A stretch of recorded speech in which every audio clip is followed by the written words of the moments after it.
2013 में जब केदारनाथ, जिसे केदारनाथ डिजास्टर के रूप में जाना जाता है, अच्छा बादल फटने वाला। मतलब आपने मुझे सुनाया है पर तीन ताल में संभवतः नहीं सुना। कभी सुनाया होगा ना? नहीं सुनाया। हम लोग एक होटल में रहने गए। नहीं, ठीक से बताइए। देवियों और सज्जनों, ये उन दिनों की बात है जब ताऊ जवान हुआ करते थे। वो ताऊ तब तक नहीं हुए थे। आसपास के लोग उनको कमलेश भाई, भैया आदि कहा करते थे, जो कि 25 से 45 की वय वालों के लिए एक प्रचलित संबोधन है।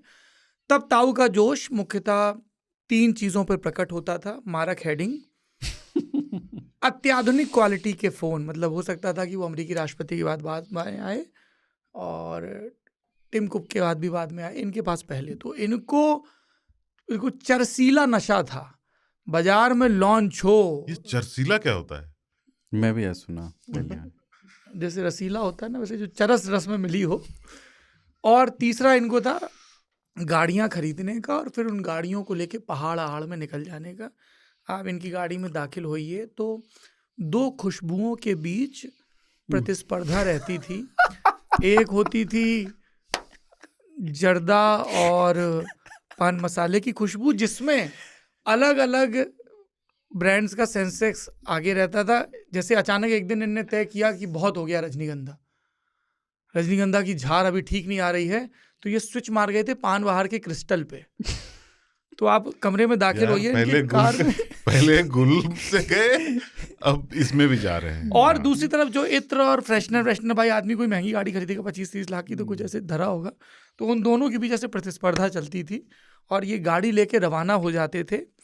इनकी गाड़ी अक्सर वो होती थी जो लोग नहीं खरीदते हैं। तो अगर आप बाजार में जाइए और एक महंगे ब्रांड की जो गाड़ी जो बिल्कुल नहीं बिक रही, जिसके बारे में बहुत कम लोगों ने सुना है, जिसको देख के तमाम गाड़ीबाज देख के बता भी ना पाए अरे ये वो गाड़ी है क्या, जैसे तमाम ठेलुए बैठे रहते हैं अरे वो फलाना मॉडल, वैसी तो आपने गाड़ी खरीदी 2-3 बार बैक टू बैक, और फिर उसके बाद ये निकल जाते थे कहीं। और इन्हीं की श्रेणी के एक नरश्रेष्ठ हैं जिनका नाम है नरदीप दहिया। अद्भुत आदमी है वो। तो ये दोनों लोग बिल्कुल एक जोड़ के निकल जाते थे।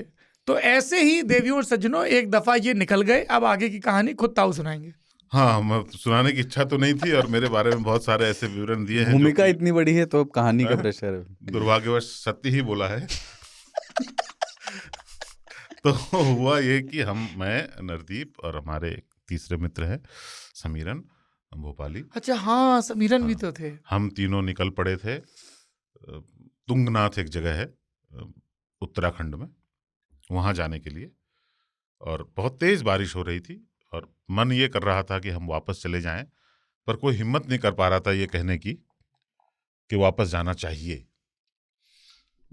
बारिश मतलब वो देख कर। हाँ, तो हम देव प्रयाग के आगे एक लैंडस्लाइड के कारण। ये केदारनाथ आपदा से एक दिन पहले की बात? केदारनाथ आपदा के दिन की बात है। ओके। तो हम देव प्रयाग के आगे एक लैंडस्लाइड के चलते रुक गए और जैसा भारत में होता है, दोनों लेन जो है भारत के लोगों ने जैम लगा दिया, इधर से भी उधर से भी। और एक जेसीबी को हमने दूर से देखा कि वो लैंडस्लाइड को क्लियर करने की कोशिश कर रहे हैं। सब आदमी होपफुल थे कि 1-2 घंटे की बात है, 3 घंटे की बात है, एक बार रास्ता खुल गया तो अपन चल पड़ेंगे। पर नीचे जो है बहुत गहराई में गंगा बह रही थी और उसको देखकर मैं खड़े होकर क्या करता, और हल्की हल्की बूंदाबांदी हो रही थी, नदी को देख रहे थे। नदी का रौद्र रूप देखने के बाद मुझे ये एहसास हुआ कि हम जो कर रहे हैं वो गलत है। और मुझे ना एक ही सांस में माँ की याद और घर की याद टाइप की आने लगी। तो मन में ये हो गया कि नहीं, वापस चलते हैं। यादों का भी धुआं उठा। तो मैंने उनको बोला कि वापस चलते हैं। कुछ तो छोड़ दीजिए।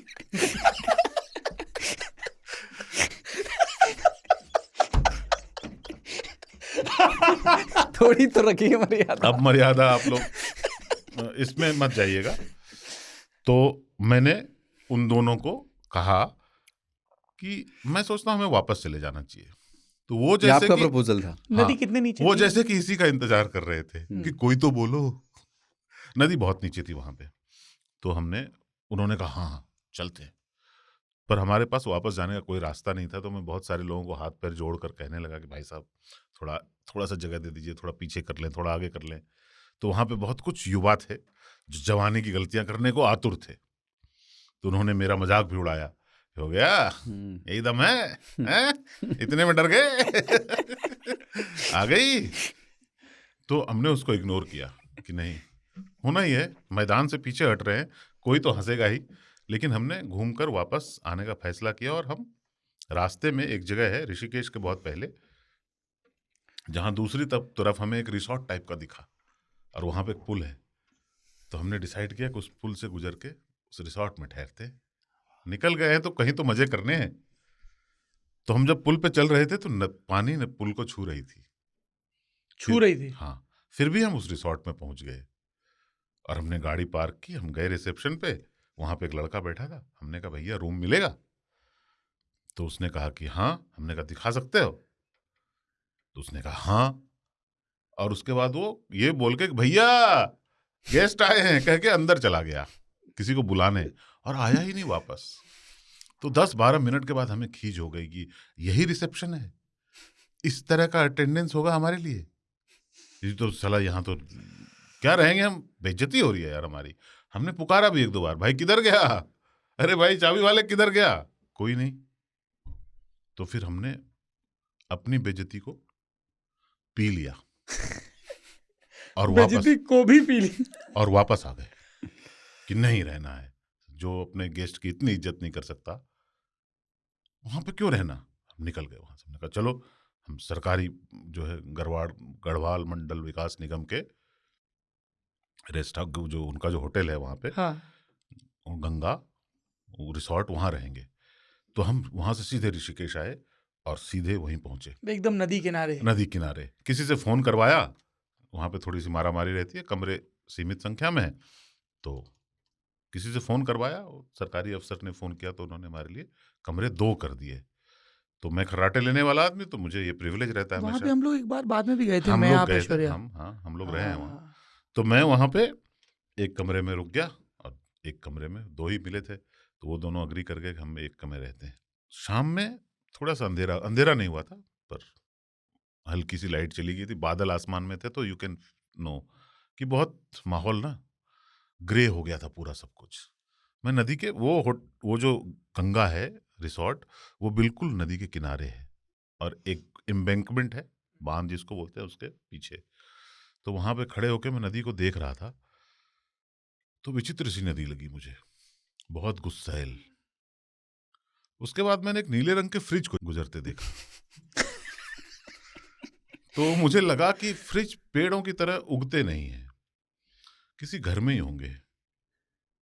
तो घर भी गया होगा।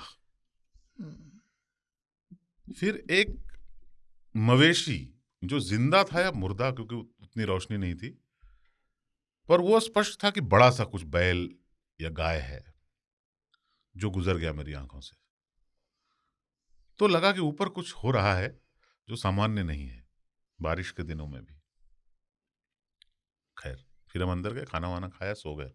सुबह हमें उठाया वहां के स्थानीय जो सबसे बड़े अधिकारी, आई थिंक एसडीएम ऋषिकेश में, उन्होंने हमें उठाया और नीचे उनकी गाड़ी आई। और वो एक्चुअली सब जगह लोगों को बोल रहे थे कि निकलो, भागो, खाली करो। तो निकले बाहर। उन्होंने कहा भाई खाली कीजिए, खाली करें, जल्दी से निकले यहाँ से, बाढ़ आ गई, प्रलय हो गया है। एनीवे, तो मैंने बालकनी खोला तो देखा अरे हम तो ऊपर वाले फ्लोर पे, नीचे वाले फ्लोर में तो गंगा मैया घुस चुकी हैं। पर वो जो गाड़ी की पार्किंग थी वो नीचे थी। पर शुक्रिया नरदीप सिंह दहिया का, उन्होंने गाड़ी नीचे पार्क नहीं की थी। कहाँ की? पार्किंग में नहीं की थी। उनको बोला भी था भैया पार्किंग में ले लें, उन्होंने कहा यार दैट्स नरदीप फॉर यू। हाँ, कौन इतनी मेहनत करता है टाइप का, मैं ये रिसेप्शन के आगे ही खड़ी रखूंगा कि निकलेंगे सुबह, हमें निकल जाना है, किसी को दिक्कत नहीं होगी। शुक्रिया, क्योंकि गाड़ी में पानी अंदर नहीं घुस पाया था, उस सड़क पे भी पानी था। और फिर जो होता है ना कि आदमी नीचे आके सामान वामान रख दिया, लेकिन सडनली प्रेशर बन गया यार, तो फिर एक आदमी ऊपर गया वापस। फिर वो 5 मिनट में नीचे आया और हम वहां से निकल गए, सिर्फ यही सुनने के लिए कि दिल्ली वाली सड़क बंद है, रुड़की जाने वाली बंद है, सहारनपुर से भी बंद है। क्या हुआ, पुल कट गया, सड़क कट गई। तो हम देहरादून गए। देहरादून से हम पाउंटा साहिब होते हुए यमुनानगर गए, वहाँ एक रात एक गेस्ट हाउस में रुके, कलेसर नेशनल पार्क में। फिर अगले दिन पानीपत होकर वापस आए। जब आप गंगा के पास जाते हो, हम एक्चुअली गंगा के बहुत पास जाना चाहते थे, उनके उद्गम की तरफ। तो मैया ने डिसाइड किया कि कन्हैया, मैं तो जानना ही आई विल चाहूंगा। सी यू टुनाइट। ये कहानी थी, और हम बच गए थे। तो हमने एक लेख लिखा था आकर हमारे ऐसे। उसमें ये Don't you लिखा था miss- आपने कि मतलब एक बार उतर गए थे, सामान रख दे, फिर प्रेशर लग गया तो एक आदमी ऊपर नहीं। गया। क्योंकि कहानी में कोई रेलेवेंस नहीं है इसका। नहीं नहीं, कहानी में ये इसका अद्भुत होता रेलेवेंस है। है। कैसे?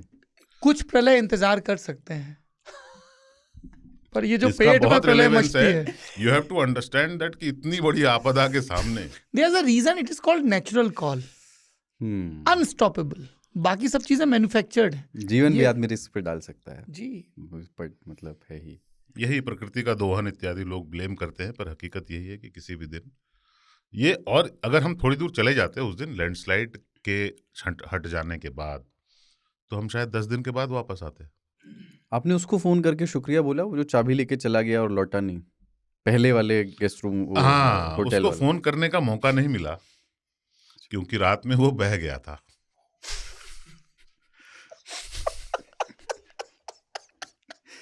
बहुत ट्रेजिक। ये बात हमें 3 दिन के बाद पता चली, जब हम यहाँ आ गए और फिर हमने अखबारों में और इधर उधर न्यूज़ देखना शुरू किया, तो पता चला कि वो पूरा, देखिए अगर रुके होते, वो हम रुके होते तो वही तो क्या होता बाबू साहब, आपको तैरना आता है? लाल रंग के फ्रिज पे बिजनौर में निकलते। बढ़िया मोन्टाज करता है।